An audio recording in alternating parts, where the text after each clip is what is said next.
Welcome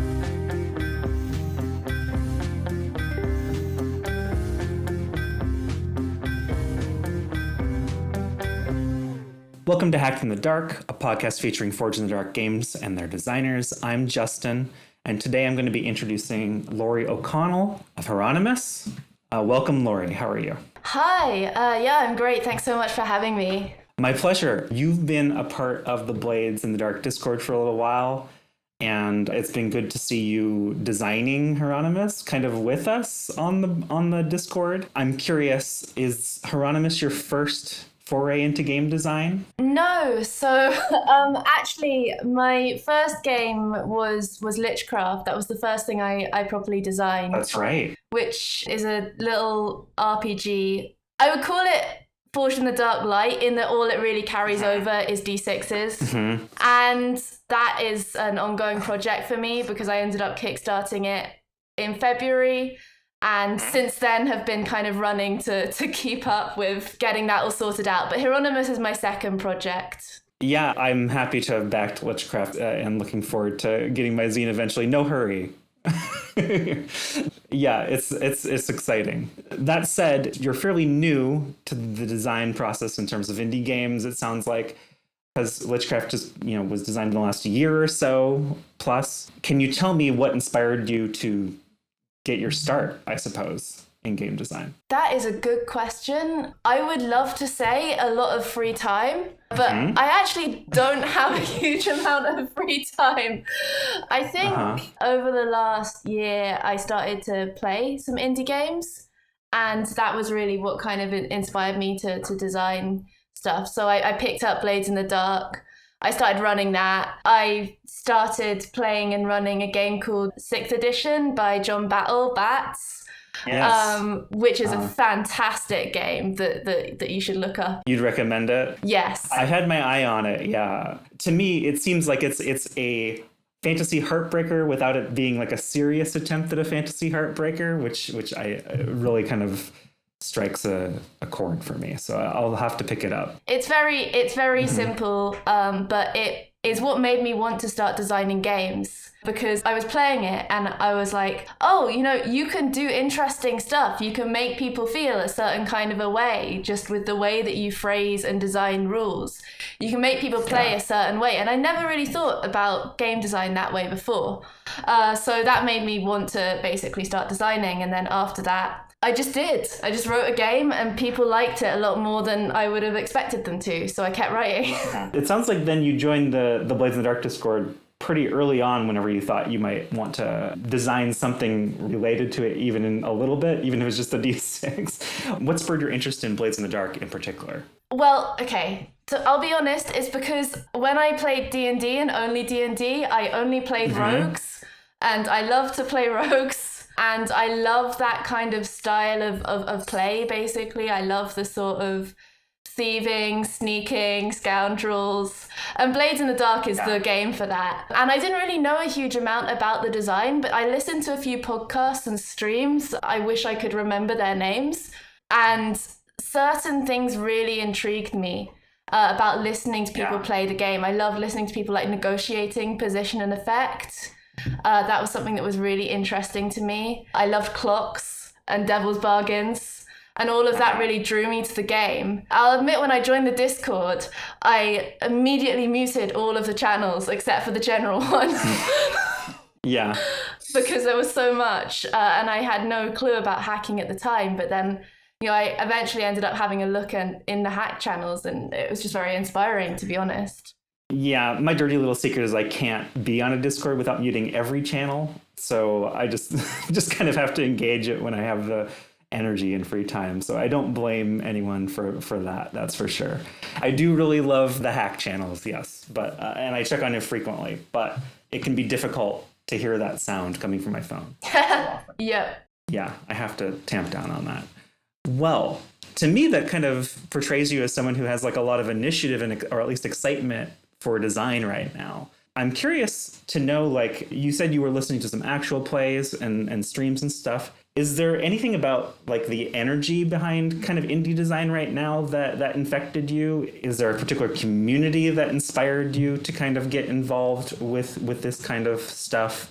It strikes me like with a lot of actual play media and what have you right now, there's a lot more examples of people designing on the fly that people can have access to and see that I don't remember ever having until like I joined a meetup where it was that was a thing here in Seattle. But is there something about the atmosphere right now behind indie design that kind of grabbed you? I think there is definitely something to the atmosphere of indie design. Like, it is really taking off. I think partially just because RPGs in general are taking off, and I kind of wish indie design was taking off quite as much as certain other RPGs are, but nevertheless it is. So there's a growing community, which I really like. I'm lucky enough to have some friends who have really amazing heads for designing games and are really positive too. So when I got started, John Bats, who wrote 60, was incredibly encouraging when I posted stuff, and they actually like reviewed Lichcraft when it first came out and did like a really lovely review for it and like bought it for twice the price of its asking price on itch. And I was there like, when you put your first game out there and you like watch the itch notifications. Yeah, so I had that. I do. And some fantastic reviews and just fantastic people being very encouraging. So I found kind of a positive section of indie game design space, which is pretty rare, I think, to find on the internet. Yeah, I mean, Twitter can be either or, at any time. But that said, it's still a place where you can see examples of people creating. So there it has that going for it. I certainly engage with it probably more than I should. And then, there's also the hack channels, which are amazingly positive. Yes. You post something in there and you just get like praise and helpful advice at the same time, which is very rare, so that's something that really sparked me off. And then I'm very lucky in my area in the UK. I am, around a group of people who have amazing thoughts about games and game design in general. And I'm actually working on a collaboration with a bunch of really fantastically smart people right now. So I just feel like I'm very lucky to have been surrounded by so many people who think so much more deeply about games than I possibly could. Yeah, I try not to ask leading questions, but I suspected, just like pretty much most everyone I know who's designing indie games, that that there was something behind that in terms of like a communal energy, because that's certainly the case for me and a lot of the other people on the Hack channel. And yes, please go seek out the Hack channel in our podcast notes if you're looking to design some Forged in the Dark games, because very positive energy there. So I have you on here to talk about a game, Hieronymus, which is a name that many people might know, but they might not expect exactly how it comes into play with your Forged in the Dark game. Would you give us a little rundown of Hieronymus? Yes. Oh, well, first of all, Hieronymus, it was a mistake to use a word that was so difficult to spell as the title for a game. But Hieronymus Bosch, if people have heard of him, he's a medieval artist who painted these really fascinating, horrible, surreal landscapes. They're very crowded, they're very busy landscapes full of stuff going on. It's really hard to explain. You should really go and Google them. Google him. You should. He's like a medieval Where's Waldo? Yeah, basically. Like that, but more horrifying. Yes. Lots of kind of religious imagery, lots of images of hell. And one of the things that I really like about it is how in every kind of section of the paintings there's something going on. But because of that, they're quite difficult to look at and process. So part of the thought process behind Hieronymus was basically, what if this was a hex-crawl and you just kind of moved through it and you kind of processed every hex differently? So the premise, that was a long lead-in, but the premise of Hieronymus is you are sort of characters from the Middle Ages. You're experiencing kind of a disaster, a catastrophe in your life where you have had to flee from this astral terror called the Follower, who basically follows you through these horrifying painting-inspired worldscapes that you're fleeing through, and then eventually will catch up with you. And it's all a complicated metaphor for the death agony of feudalism, but it's also just a fun game, a fun experience, I think. I think so too. If anyone is intimidated by that, I think that I was really attracted to the idea of Hieronymus because it actually seemed so simple, like Hieronymus Bosch paintings as a map, as a hex-crawl map, which at its core is just kind of a really attractive and fun idea. Tell me, how has the sense of place in Hieronymus, there's a really obvious way in which you portray that, by turning a literal painting into a map.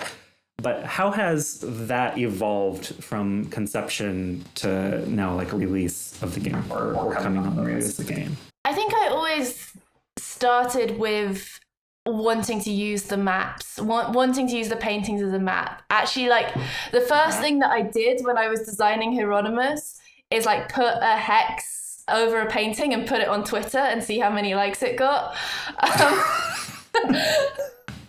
And then I was like, yeah, this is interesting. Maybe I should make a game out of this.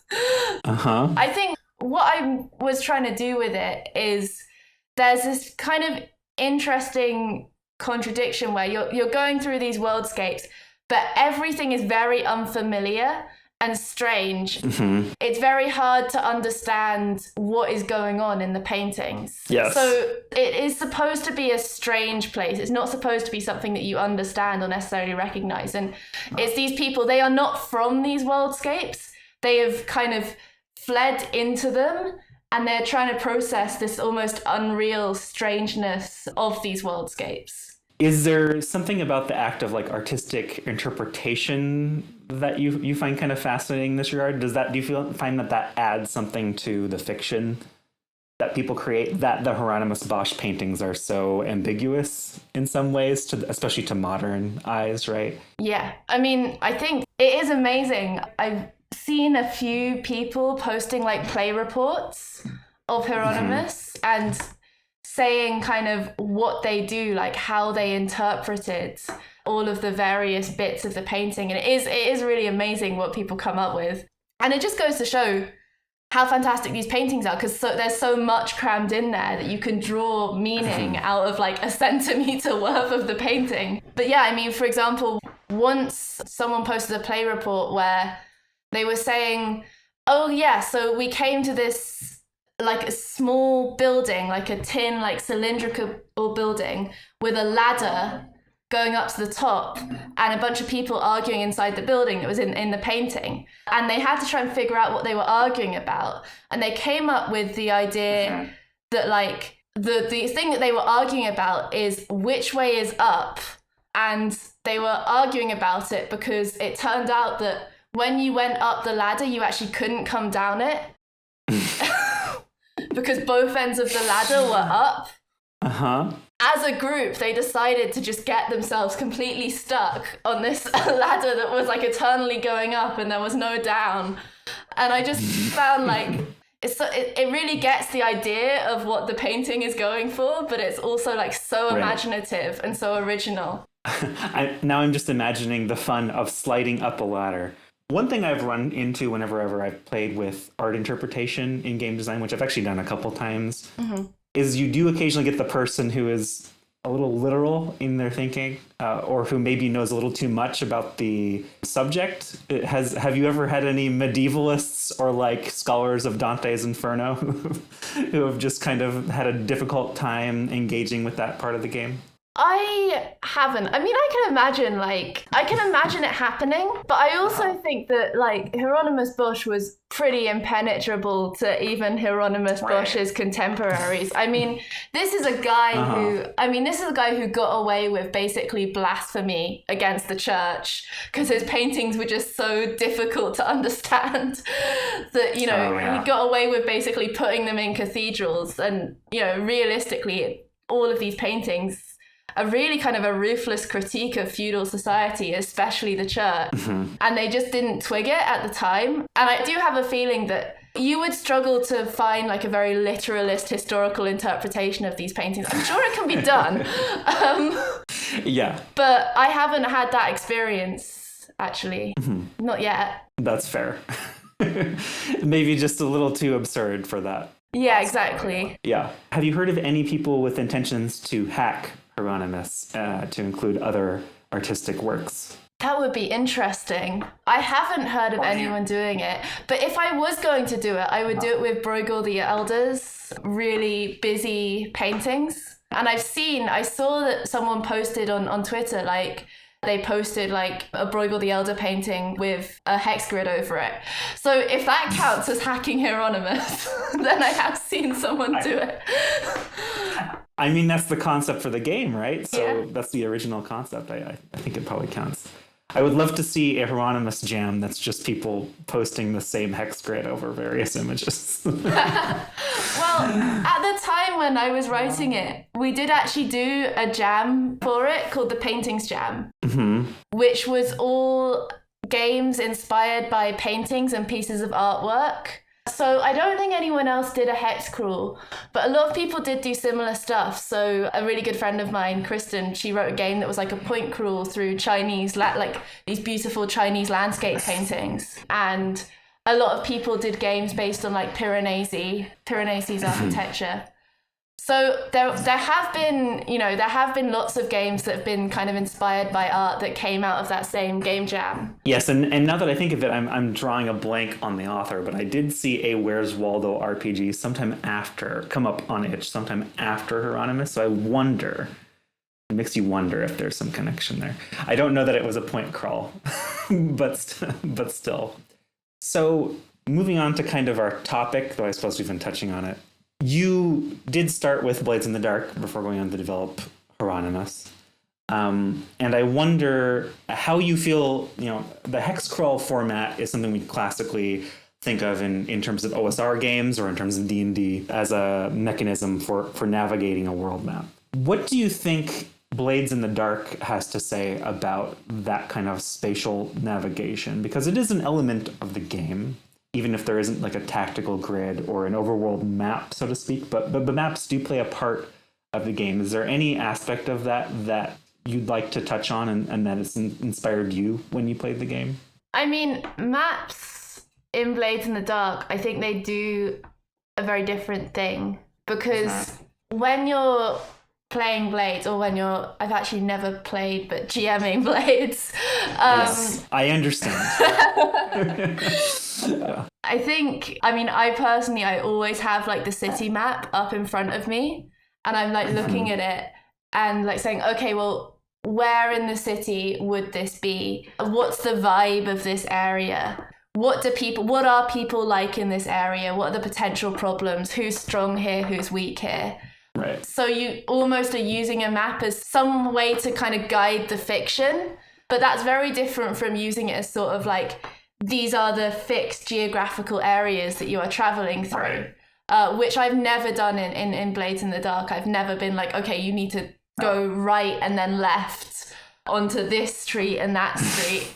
And there you'll find the cathedral, because that just doesn't seem to be how the maps are set up. And I also don't think it would really work for that kind of fiction first gameplay. Right. I think it would be a different thing, that's for sure. That said, Hieronymus is a Forged in the Dark game. So I'm wondering, besides the initial concept, what about the hex-crawl format really like attracted you, or what made you want to explore it? Was it just the opportunity, or that you could? I mean, if you can, why not, right? Yeah. That's the first rule of game design. Just do it. Otherwise, it will be in your head for the next several weeks. But no, I mean, honestly, some of the things that I have to admit about Hieronymus, which I think would be really bad to admit about any other game, but I think you're allowed to say it for this one, is that it was largely designed around the aesthetic. And, that's because it's a very visual game. Like, everything about it is like, you look at it and you are made to feel a certain kind of way, or I hope so. And one of the things about the hex-crawl that I really like is that putting a hex grid over a painting helps you to break it down in your head, so you can start to process every single hex slightly differently, and you can start to kind of chop it up and understand what is going on in the painting in a very different way. And for me, the hex-crawl is not so much, you don't have to be very strict about you move through this hex and after these certain conditions are completed, you then move on to the next one, and so on and so forth. Mm-hmm. It's more about enabling your brain to process the information that's in the painting or in the map in these kind of hexagon-sized, bite-sized chunks. And actually, when I first brought it out, someone posted a comment like, so what's the condition for moving on from the hex? And I was like, I don't know, when you feel like you're done. Right. How do I track supplies in Hieronymus? Yeah. Yeah, I like that. And I kind of like that Hieronymus plays with exploration in a different way than some other Forged in the Dark games, but that still kind of has some things in common. To me, having that map might be different, that it's a hex crawl might be different than the map of Dustfall in Blades in the Dark. That said, there is a similarity to my mind in terms of we have this map of Dustfall. It has a lot of names on it. It has a lot of details if you want to search for them. But ultimately, there still is an element of playing a campaign of Blades in the Dark that is like, or akin to, a map-making game like The Quiet Year or a Microscope, where you're still creating things within that space that are inspired by the other things that exist there. And in Hieronymus, you're imagining things that are new as inspired by Hieronymus himself. What about that balance of providing detail versus providing too much detail do you think Hieronymus touches upon, and where might you take that in the future if you do another game, another hex crawl game or another game inspired by a space? I think that the detail versus too much detail question is always really interesting, because what you kind of want is you want to be able to ask questions of the players and the GM. You want to say, okay, what do you think this is? What do you think this means? Rather than, you can write a whole page describing what is in every hex, but if you do that, you probably won't be able to bring out your game ever. And it will also be a bit of a pain to GM and play. So there is space for leaving things to the imagination. I think there's something that's very unique about Hieronymus that I don't know if I would be able to replicate with another game again. I think there's something unique about, and I take no credit for it, but there's something very unique about the art where it has that amazing combination of you know exactly what is going on and you don't know what is going on at all. Yes. That is a feeling that is very unique to that painting, where you can tell this is hell, but you're also like, what is going on? And it's kind of a feeling that I wanted to invoke of feeling a little bit out of place in a world that doesn't make very much sense and is kind of collapsing and breaking up around you. But then at the same time, you know precisely what's going wrong. You just don't know what to do about it. That is a feeling I think a lot of people are quite familiar with anyway from their everyday lives. And I wanted to kind of invoke that into Hieronymus, and the art I think just does that really well. I don't know if I would be able to invoke that particular kind of space in another game. I don't know of any other art or any other map that has kind of made me feel that way, which I know is not probably the answer you wanted to hear. No, that's fair. It's just such a unique kind of, it's such a unique piece of art. It's such a unique style. I've never really been able to find something else that's similar. That kind of makes me think of almost a subtopic to our topic of, Hieronymus uses art that's old enough to bypass our arcane copyright laws in regards to public use of artwork. As someone who obviously has an appreciation for classical art in this sense, is there something about using public domain art like that, or even medieval art, that really you find appealing that you might do again? Do you have any suggestions for people who might want to use that kind of artwork or who might be inspired by that artwork? Yeah, I don't remember who said it, but someone basically said doing the paintings jam and looking at public domain older artwork, it really kind of changed the way that they were thinking about designing games for that specific game. Because usually when you design a game, you have a very clear vision, and then you go to an artist and you say, this is the thing that I want, this is the art that I want. And if you're looking for public domain art, you'll be very frustrated because nothing quite fits, like the exact, or stock art, nothing quite fits the exact vision that you have in your head. Right. But with Hieronymus, and with a lot of the other games that came out of that jam, one of the things that was really striking is that people looked at the art first and they thought, what kind of feelings does this invoke in me? What kind of experience? There's another amazing one called A Disaster at Sea, which is all of these Turner paintings about shipwrecks and like these huge wild seas. And they thought, like, what feelings does this art invoke in me, and how can I turn that into a game? Which I think I would definitely want to do again with a different set of paintings. I think they would be completely different from Hieronymus. I already talked about the kind of feelings that Hieronymus makes you feel. But I think I'd like to do it again with some other kinds of paintings.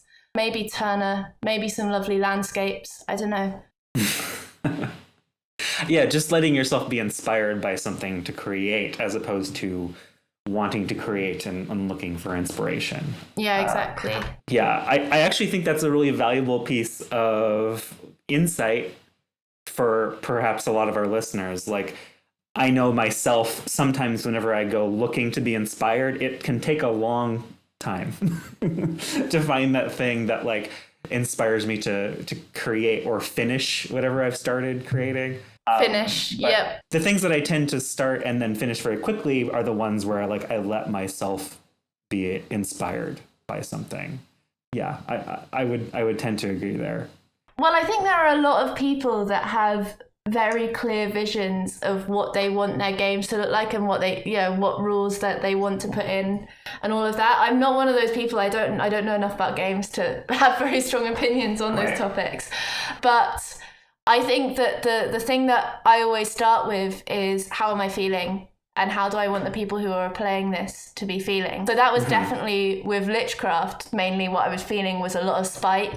And with Hieronymus and with looking at any art, that's always a really good starting point for how to begin designing a game, in my opinion. Laurie, with Lichcraft, which is, because we haven't said, it's a game about trans liches. That's correct, yes? Yeah. And with Hieronymus, which is a game about using Hieronymus Bosch paintings as a hex-crawl, I think it's clear to me that you're very good at capturing just like a fun idea and like maybe even kind of an obvious idea if you think about it really hard, from like what might make a good metaphor. Do you have any advice for people who might feel like self-conscious about like going into the metaphor a little too hard or what have you? Because I think that you kind of show us that it's maybe a good idea. I think the best thing to do is always put the metaphor that you're going for right at the start of your game. Yes. So that people know what to expect. But right. I think that, I don't think you should be self-conscious, because if you have an idea and you really like it, then it is probably good. And it's just a case of executing it properly. And I think there's more to games than just having a fun idea. But I've always found that that's like 90% of it for me. And then after that, you just write a bunch of rules. Yeah, I would say don't be self-conscious. Everyone has something to say. And games are a good way to say it. Thank you, Laurie. I'm sure someone will appreciate that. That's me. It's me who will appreciate that. So with Lichcraft and Hieronymus kind of in progress as far as like getting them out to backers and such, and Kickstarter being successful, do you have anything on the horizon, anything new that you're working on that you'd like to talk about? Yeah, so I think like everyone in the hack channels, I always make the joke that I have a million projects on the go. But one of the ones that I'm really excited about actually is a project that I'm working on with a load of people who live in my local area. I'm an ex-student of Cambridge University and a lot of uni students around that area. And it's a game called Totally Normal High School. It's very different from what we've been talking about with Hieronymus, but it's this sort of fantastic, whimsical game where everyone has their secret identities, and you're either a magical girl, a mecha, or a meta-human defending the city from evil at night and trying to get through school in the day. And I've been involved in kind of doing layout for it, but also a lot of play testing, and watching the whole project kind of unfold has been fantastic. So I'm really excited for that to come out. And I have a few other things on the go as well, but nothing that's on the immediate horizon for me. Just in terms of projects, I'm trying to take a break, fulfill Lichcraft. There's physical copies of Hieronymus now that you can get in the US and the UK. When can we get a medieval-sized, like, tapestry version of Lichcraft? How much would that go for? Was it a backer level? I should do a Kickstarter where it's just a massive tapestry. Yeah. But I don't think I'm going to do another Kickstarter this year. I don't think my stress levels can take it. All right. Well, thank you, Laurie, for sharing a bit about Hieronymus and about your other projects. I'm wondering if listeners want to know more about you or your games, where can they go? So you can find me on Twitter, if you dare, at Laurie_EEE. So there's 3 E's. You can find me at laurieoconnell.itch.io. O'Connell has 1 L at the end of it because it's spelled badly. The other stuff is that you can find physical copies now of Hieronymus at many RPG zine distributors in the UK and the US. If you look at Rook's Press in the UK, or Floating Chair, or Plus One Experience in the US, or Project Nerves in the US, you can get those. And that's pretty much where I'm at right now. You can also always find me on the hack channels if you ping me, but yes. I probably won't be there otherwise. It's true. Yeah. And you can find me there as well. You can find me, my work at moth-lands.itch.io, where I create various RPGs and also some templates for use in creating RPGs. I'm actually currently working on some templates for Stonetop, which is my current obsession, and maybe by the time this is out, those will be up. We will see. But you can find some of my stuff there, and also you can find me at Mothlands on Twitter, where I tweet about said games, and maybe you can also find links to my drive-through RPG stuff, where I have physical copies of various products. Thank you for listening, and thank you for being here, Laurie. I really appreciate your insights into Forged in the Dark games and into Hieronymus. Well, this has been a great episode of Hacked in the Dark, a podcast featuring Forged in the Dark games and their designers. Again, I'm Justin, and remember, when it comes to design, we all begin our journeys as hacks in the dark.